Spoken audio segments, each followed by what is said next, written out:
Sampai ke bawah, banyak yang tidak bersesuaian dengan jawatan tersebut. Sebab itu kita tengok pada hari ini kan, bila ada AJK yang bergaduh di dalam masjid, berperang dan sebagainya semata-mata nak merebutkan jawatan. Jadi tuan-tuan dan puan, Masjid Al-Mustaqim yang bakal kita bina ini, kalau boleh kita lantiklah ahlinya. Jangan kita lantik orang yang pergi ke masjid sebulan sekali, sebulan 2 kali saja tuan-tuan dan puan. Kita lantiklah orang yang memakmurkan masjid itu sendiri, rumah Allah Subhanahu wa ta'ala. Jadi tuan-tuan dan puan, second half pusingan yang kedua ini kita nak terus bertanya kepada Al-Fadhil Ustaz Hasrizal. Sebelum itu pengadil meminta supaya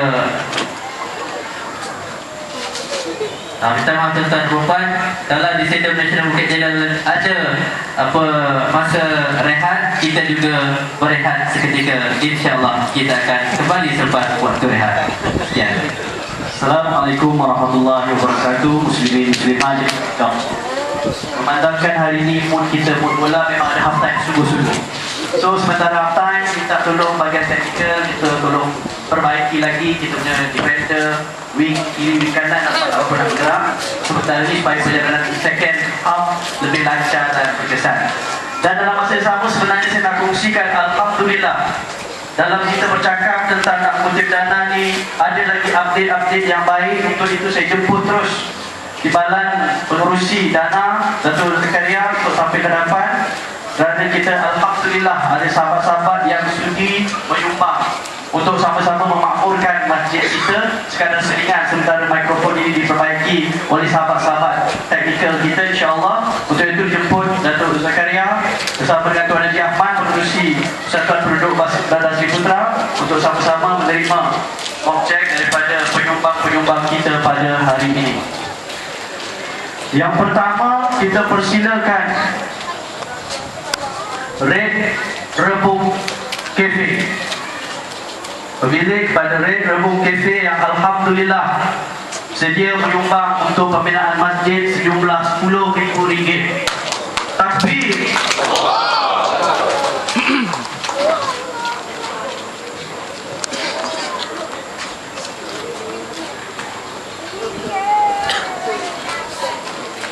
Jazakumullah khairan.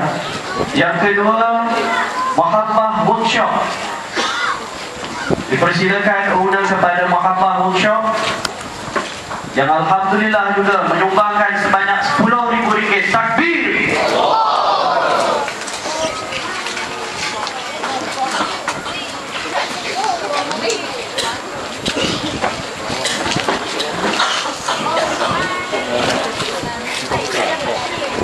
Jazakumullah.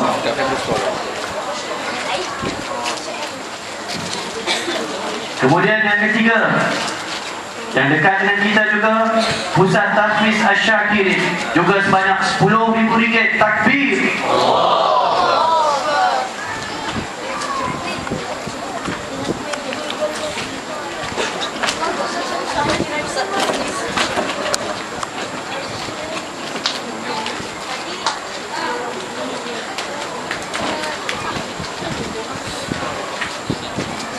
Jazakumullah khairan jazak. Dan yang keempat, buat masa ni insya-Allah kita ada banyak lagi ruang dan untuk makluman kita ada satu booth ataupun meja disediakan ada untuk sama-sama kita buat aku janji dan sebagainya. Yang keempat, seorang tokoh sunnah insya-Allah menyumbangkan sebanyak RM5,000. Takbir.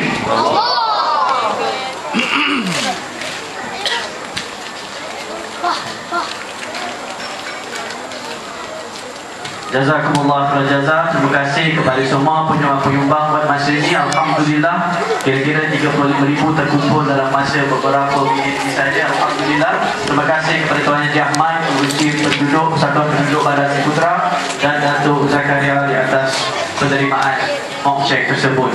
Dan untuk itu diminta kepada adik-adik, para petugas untuk bergerak menyerahkan tabung kepada sahabat-sahabat kita penduduk Bandar Seri Putra, Bukit Mahkota dan persekitaran yang sudi untuk menyumbang amat-amat dialukan, dipersilakan.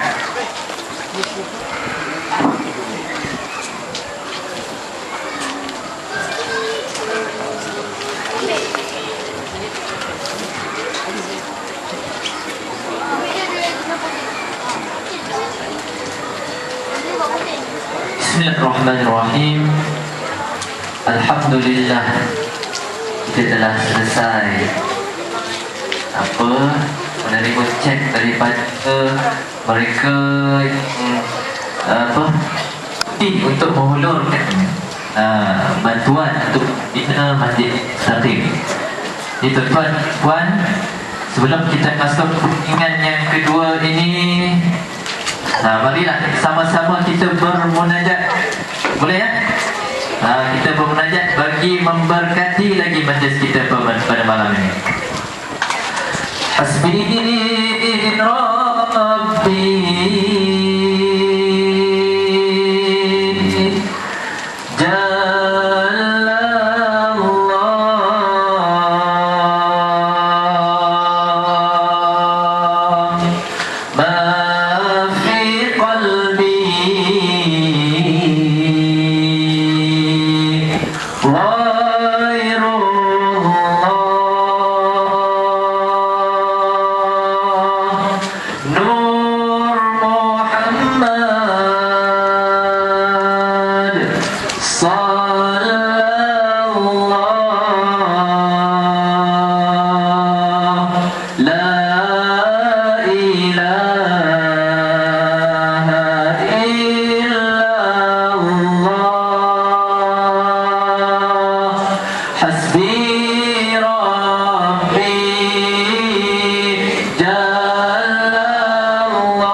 Alhamdulillah, bersyukur kepada Allah Subhanahu wa taala.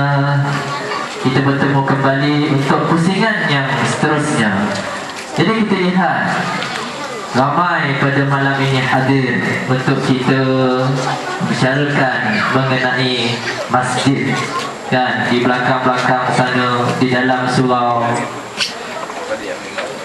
ada yang tak nampak. Ustaz Don lukis peta nanti yang duduk belakang memang tak nampak, tuan-tuan dan perempuan. Kan?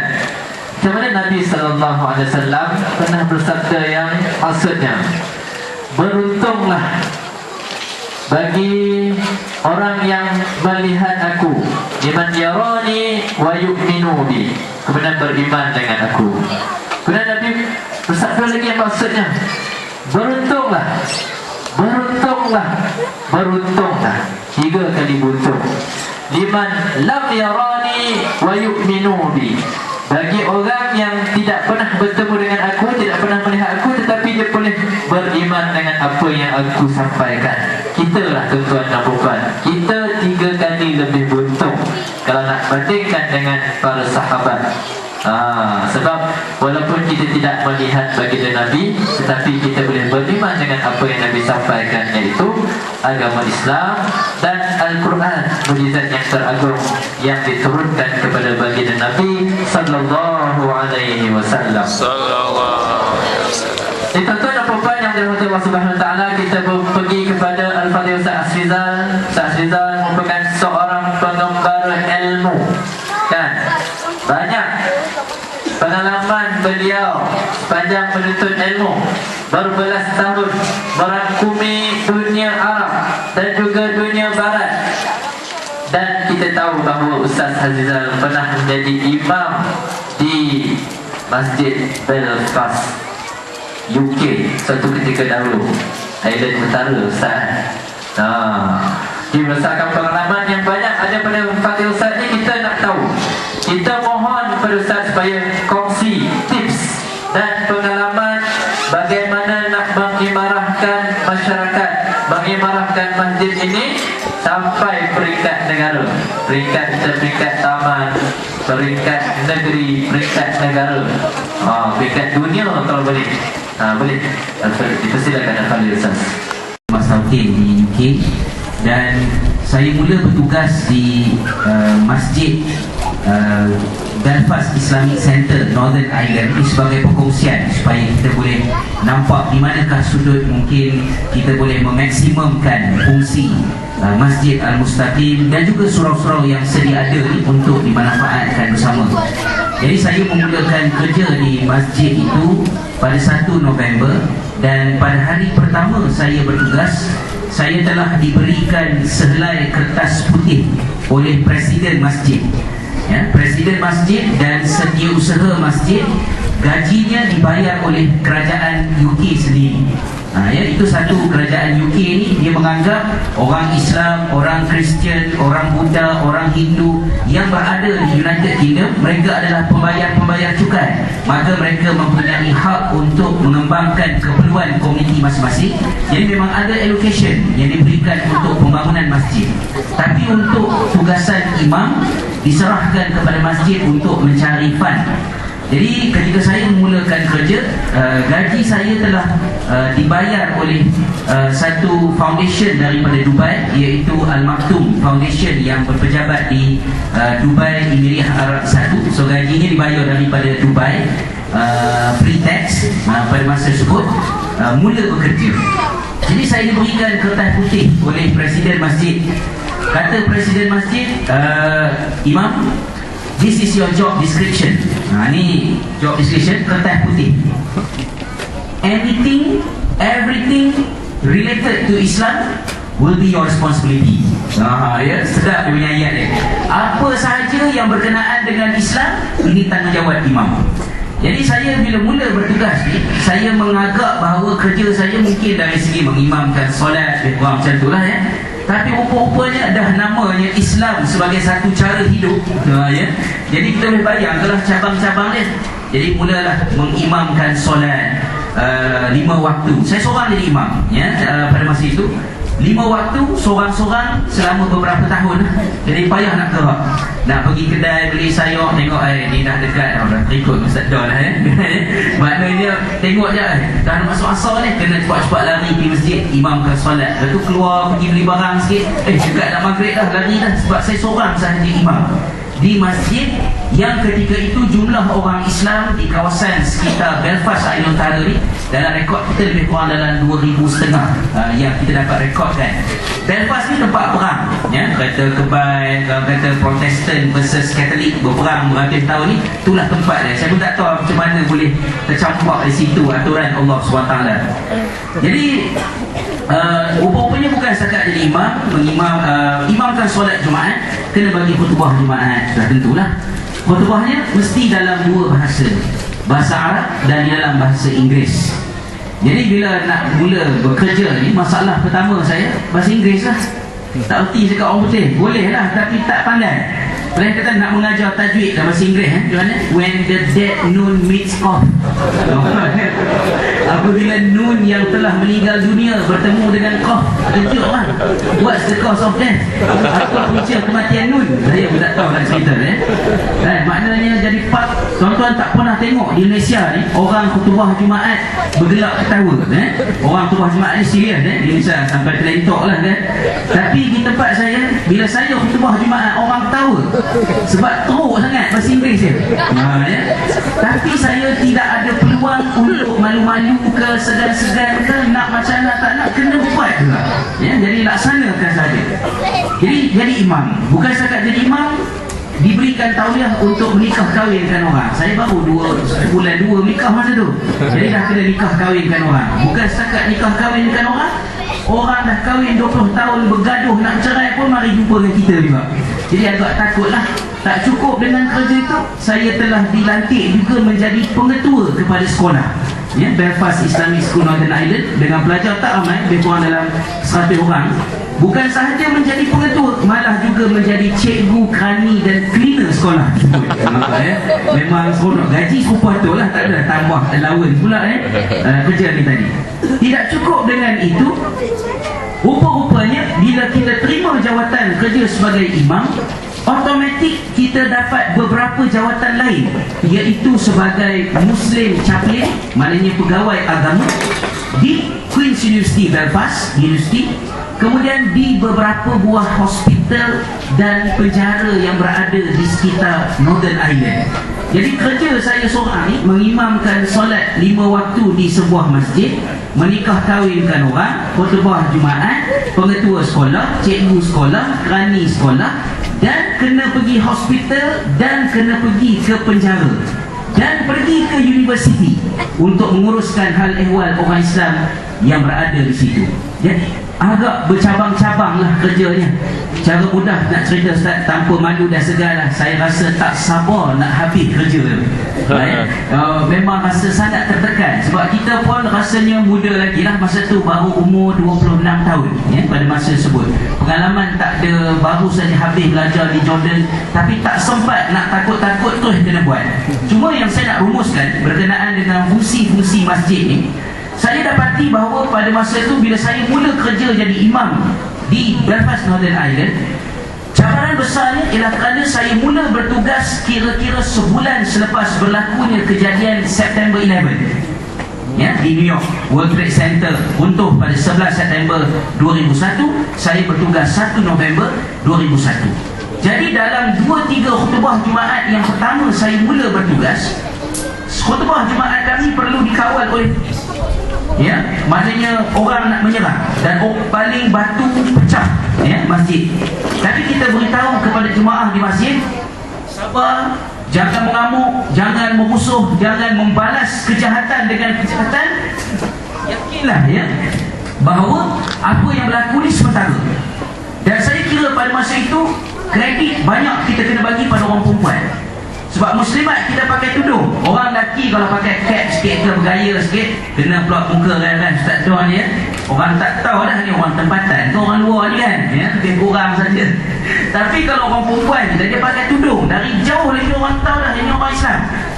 Jadi kena ludah, kena maki, kena kutuk di tepi jalan satu perkara yang biasa. Tetapi tuan-tuan dan puan-puan, semua yang berlaku tu, tekanan kebencian, hanya berlaku selama lebih kurang dalam 2-3 bulan saja. Selepas 2-3 bulan, masyarakat Keniling mula berubah sikap. Sebab apa? Sebab mereka adalah golongan yang berfikir, golongan yang belajar. Saya mula menerima kedatangan orang datang ke masjid, orang bukan Islam datang masjid, boleh dikatakan hampir setiap hari. Satu orang, satu kereta, satu van, satu bas, setengah-setengahnya gereja yang hantar ya, gereja hantar rombongan pergi ke masjid. Jadi bila mereka datang ke masjid, saya pernah bertanya kepada satu kumpulan, kenapa datang ke masjid? What brought you to the mosque? Kenapa you datang ke masjid? Tak takut kan kau jumpa Usama kan? Jadi dia cerita, dia kata, saya ingat satu peristiwa, dia kata semua orang duk burukkan Islam. Televisyen burukkan Islam, radio burukkan Islam, internet burukkan Islam, surat khabar burukkan Islam. Bila semua burukkan Islam, orang terbelajar, kita boleh fikir sendiri, there must be something about Islam. Jadi kita tidak mahu percaya bulat-bulat apa yang surat khabar, TV, radio, internet cakap. Cari dekat directory telefon, rupa-rupanya Belfast ada masjid. Kami pun, kami datang, kami nak jumpa dengan Mr. Imam. Dia bahasa saya lah, Mr. Imam. Kami nak tahu apa dia Islam. Jadi tambah lagi satu kerja. Tiap-tiap hari kerja saya ialah menerima kedatangan orang bukan Islam. Bukan nak masuk Islam, tapi datang nak kenal Islam. Jadi kita datang, kita atur. Satu lagi fungsi masjid yang saya kira sangat penting ialah tentang non-Muslim tadi ni lah. Biasanya bila mereka telefon kata nak datang masjid, saya sediakan di masjid itu bahan-bahan yang boleh diberikan secara percuma, leaflet, ya, maknanya buku-buku, dan ada pihak yang bagi sumbangan, dia berikan dana, kita belikan buku banyak-banyak yang sesuai untuk non-Muslim, kita stok dekat masjid. Bila satu grup datang, terbagi. Saya akan aturkan mereka datang ke masjid 1 jam sebelum zuhur. Jadi dalam tempoh 1 jam kita berbual apa dia Islam, kenapa orang Islam ni gini, kenapa orang Islam pakai tudung, kenapa orang Islam semayang gini gitu dan sebagainya. Masuk waktu zuhur, kami naik ke atas, imamkan solat, jemaah datang, tak ramai, dia kurang dalam 20 orang, 15 orang, standard biasa lah. Tapi yang non-Muslim ni kita ajak naik ke atas, duduk sama-sama, mereka duduk di belakang, tengok kami semayang. Jadi soal boleh ke tidak boleh non-Muslim masuk ke masjid, bolehlah saya katakan kalau di negara-negara barat persoalan itu sudah lama diselesaikan. Sebagaimana Nabi SAW menerima kedatangan segala jenis manusia di masjid, begitulah juga semua masjid menerima kedatangan orang bukan Islam. Kita dudukkan mereka di belakang, mereka tengok kita semayang. Jadi lepas semayang, saya kata tak ada apa, biasa saja ya, yang penting tempat tu bersih. Okey, saya nak tanya, masa imam mengimamkan sembahyang tadi, adakah imam menjadi orang tengah di antara congregation, orang ramai ni dengan Tuhan?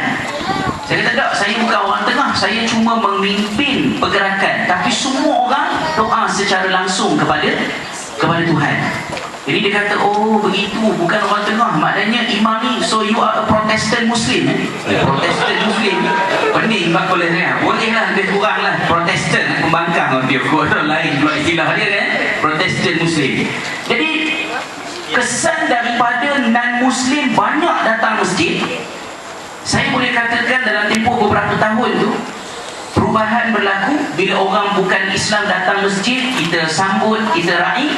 Jumlah orang bukan Islam, orang tempatan yang memeluk Islam secara puratanya ialah lebih kurang dalam 1 ke 2 orang sebulan yang masuk Islam di masjid kami yang kecil itu. Dan di bulan Ramadan boleh mencecah sampai lebih kurang dalam 15 orang memeluk Islam. Yang memeluk Islam jumlahnya lebih kurang begitu, tetapi masyarakat keliling semakin selesa dengan orang Islam. Saya tidak mampu pergi ke penjara sebab saya juga nak kena imamkan masjid. Yang tolong saya kerja penjara ialah padri-padri Kristian. Mereka memang ada padri yang bertugas di penjara. 2 minggu sekali mereka akan datang ke masjid, beritahu saya, imam dekat penjara sekian-sekian, Magabri, penjara Magrigan, apa semua ni, ada 5 bantuan Muslim baru, ya, gini. Jadi saya fahamlah, saya akan packkan sejadah, kemudian buku, kemudian Quran, terjemahan semua, saya packkan. Padri ni yang bawakan ke penjara dan distribute kepada bantuan-bantuan Muslim. Ya, kadang-kadang pernah juga berlaku bantuan Muslim mogok, tidak mahu makan dengan alasan makanan di penjara tidak halal. Jadi penjara minta pula saya datang untuk memeriksa makanan dan meyakinkan bantuan untuk makan sebab makanan tu halal. Jadi saya pergi pula ke penjara, tengok dekat dapur macam mana mereka siapkan masakan, tengok invoice beli daging dekat mana, storage dekat mana, semua jumpa dengan bantuan, bagi tahu makanan ni halal. Mereka daging halal beli, bubuh dalam peti air sayur supaya tak bercampur dengan daging lain. Masak makanan halal dulu, dah siap. Orang makan halal ni kan ramai, 15 orang, 20 orangnya. Masak untuk 20 orang dulu, baru masak untuk beribu-ribu bantuan yang lain. Tu peraturan di negara saya. Jadi saya beritahu dia, saya kata halal, selesai, jangan banyak masalah. Ada seorang bantuan dia kata, tapi tak sedap. Oh, mula tersirap darah dah. Nak sedap, jangan mengedar darah. Dia dah jadi lain pula kan. Muncullah orang masak halal. Poin saya ialah, dengan orang bukan Islam sangat berminat nak datang ke masjid. Tiap-tiap hari mereka mencari jalan untuk datang ke masjid. Cabaran besar saya semasa bekerja di sana ialah dengan orang Islam. Sangat suka bergaduh. Bila mesyuarat agung masjid, polis perlu berkawal di bawah, standby. Ya, kerana mungkin boleh sampai panjat meja, patah kayu, malah mungkin ada yang membawa senjata api. Datang ke masjid bergaduh tentang masalah masjid. Jadi memang jadi cabaran lah. Orang bukan Islam nak pada Islam, tapi orang Islam pula ada masalah-masalah ni. Tapi itu tidak mengapa. Saya rumuskan, apa yang berlaku di negara barat ialah masjid mengalami transformasi. Apabila masjid bukan lagi sekadar tempat untuk orang semayang, apatah lagi menjadi kelab untuk orang-orang tertentu sahaja. Orang pencen ke, orang perempuan ke, minta maaf saya sebut itu, tidak. Tetapi masjid difungsikan sepenuhnya sebagai tempat Islam, masjid Islam. Nak tahu Islam, cari masjid. Di mana ada masjid, di situlah kita dapat segala-gala yang berkaitan dengan Islam. Maka selepas lebih kurang 2 tahun saya menghabiskan kontrak sepenuh masa, jumlah orang Islam daripada 2,500 di situ, pertambahan yang hijrah lagi semua, kita ada lebih kurang dalam 11,000 orang Islam. Dan GW di sebelah selatan, daripada jumlah lebih kurang dalam 9,000 lebih, 2-3 tahun selepas itu jumlah orang Islam yang direkodkan oleh masjid mencecah 20,000 lebih orang Islam. London sahaja, tuan-tuan dan puan-puan, mempunyai tidak kurang daripada 100 buah masjid yang besar dan kecil. Dan salah satu daripada masjid terbesar di London iaitu Regent's Park, Central Mosque, masjid negara lah kalau nak ikutkan. Ketika saya bertugas pada tahun 2001, saya ada tugasan ketika Hari Raya Aidilfitri, sembahyang sunat Hari Raya Aidilfitri, sekali sembahyang penuh masjid muat lebih kurang dalam 5,000 orang. Dan masjid Regent Mosque itu mengulang sembahyang Aidilfitri sebanyak 5 kali. Satu masjid di London, ada banyak lagi masjid lain. Maka tuan-tuan dan puan-puan, janganlah kita ketinggalan bahawa sebenarnya kalau orang kata nak modern, nak up to date, nak in advance, bukanlah sekadar iPhone 5, bukanlah sekadar Galaxy S3, bukanlah sekadar model kereta terkini, tetapi yang terkini, terhebat, tercanggih, kalau kata orang kampung saya, the in thing now, itulah dianya masjid. Dan kalau kita tidak boleh nak lihat jauh di negara barat, saya rasa contoh yang paling dekat yang boleh kita ambil ialah Singapura. Kerana Singapura juga telah mengalami transformasi yang besar tentang masjid. Masjid yang ada sekarang ialah masjid generasi ketiga. Masjid generasi ketiga ini sekurang-kurangnya 20 masjid dibina dengan menggunakan MBF, Mosque Building Fund, iaitu satu projek yang datangnya daripada Lee Kuan Yew sendiri. Walaupun kita ada pendapat kita tentang Lee Kuan Yew terpulang, tetapi Lee Kuan Yew mengarahkan supaya diwujudkan satu badan MBF, buat satu fund, orang Islam potong gaji secara standard setiap bulan, masuk ke tabung berkenaan. Setiap $1 tabung kumpul, kerajaan top up $1. Setiap 100,000 kumpul dolar, 100,000 kerajaan top up. Sebab kerajaan tidak mahu bagi duit macam tu saja, dia nak suruh kita berdikari. Kita kumpul duit, dia tambah. Dan masjid-masjid yang dibina di Singapura, saya membuat sedikit lawatan beberapa tahun yang lepas. Masjid transformasi bukan hanya dari segi fungsi, tetapi arkitekturnya juga telah mengalami transformasi. Kajian menunjukkan bahawa duit masjid banyak habis untuk repair kubah, sedangkan kubah tidak ada apa-apa fungsi untuk sebuah masjid. Sebab bila bubuh kubah, bahagian yang connection dia tu selalu bocor. Situlah yang akan menghabiskan duit masjid. Maka umat Islam di Singapura memutuskan masjid generasi ketiga dibuang kubah. Majlis Fatwa putuskan kubah tidak diperlukan, yang ada hanyalah tiang, diletakkan lambang orang kata bulan bintang sebagai menandakan itu adalah masjid. Jadi kubah tu dibuang, so tak buang duit kat situ.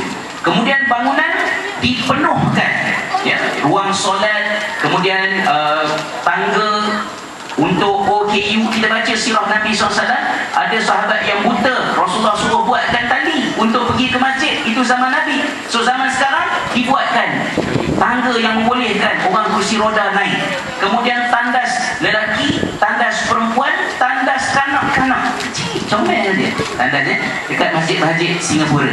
Dia adakan customer service counter, ada lift dan sebagainya. Setiap 1 inci bangunan dimanfaatkan sepenuhnya.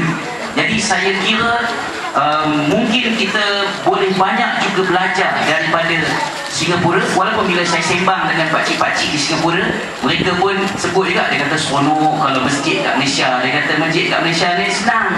Dia kata lepas semayang boleh duduk sandar masjid, petik tasbih, tunggu isyak, ya, tapi duit masuk. Tapi di Singapura mereka kena kerja keras untuk cari duit, sebab masjid dijalankan seperti sebuah entiti perniagaan. So semua kena berdikari. Tapi saya nampak ada pro dan kontra dia lah. Satu perkara terakhir yang saya nak kongsikan juga ialah masjid-masjid di Singapura mengadakan pengkhususan. Maknanya masjid ini pengkhususan dia ialah Quran. Masjid di daerah sana pengkhususan dia ialah pengajian sunnah. Masjid sini pengkhususan dia ialah pembangunan remaja. Masjid sana pengkhususan dia ialah pembangunan rumah tangga. Jadi tazkirah, kuliah, ceramah mengikut tema tersebut. Jadi orang Singapura tahu kalau nak cari ceramah pengisian untuk pembangunan keluarga, mereka akan pergi ke Masjid Mawaddah. Apabila mereka nak mencari pengisian tentang Al-Quran, mereka akan pergi ke Masjid Kampung Silat contohnya. Ya, maknanya dia khususkan begitu. Tak semestinya kita ikut macam tu, tapi senang cerita, masjid bukan sekadar tempat untuk semayang ataupun sekadar untuk orang kata mandi jenazah sahaja, walaupun itu juga satu fungsi besar yang penting yang kita nak kena fikir sama-sama. Tetapi dalam masa yang sama juga masjid adalah tempat segala-galanya. Maka saya kira kalau tak semua pun, sikit-sikit lebih kurang apa yang saya ceritakan tadi mungkin dapat memberikan sedikit gambaran apakah yang boleh kita harapkan, dan kita bukan harapkan saja, usahakan bersama untuk menjayakan Masjid Al-Mustaqim, terutamanya untuk mencekup ustaz-ustaz yang duduk di Bandar Seri Putera. Saya difahamkan Bandar Seri Putera ada ramai ustaz, tapi orang tak tahu mana ustaz dia. Malam ni jumpa 3 orang kan? Jumpa 3 orang. Sebab saya juga tak berapa baru, masih baru lagi pindah sini. Sudah ada pelbagai komitmen, jadi celup sini duk hilang. Banyak semayang dekat R&R kan, ya? Jadi bila ada masjid ni mungkin boleh menambah satu lagi cara untuk menjerat ustaz-ustaz yang duduk di Bandar Seri Putera ni untuk lebih memakmurkan kampung halaman sendiri daripada pergi jauh-jauh, ya, ketika mana kita sudah ada Masjid Al-Mustaqim, dan sementara itu juga surau-surau yang berada di sini lah, insyaAllah. Wallahualam, tambah panjang sedikit, saya serahkan semula kepada Imam Mudaran. Wassalamualaikum warahmatullahi wabarakatuh.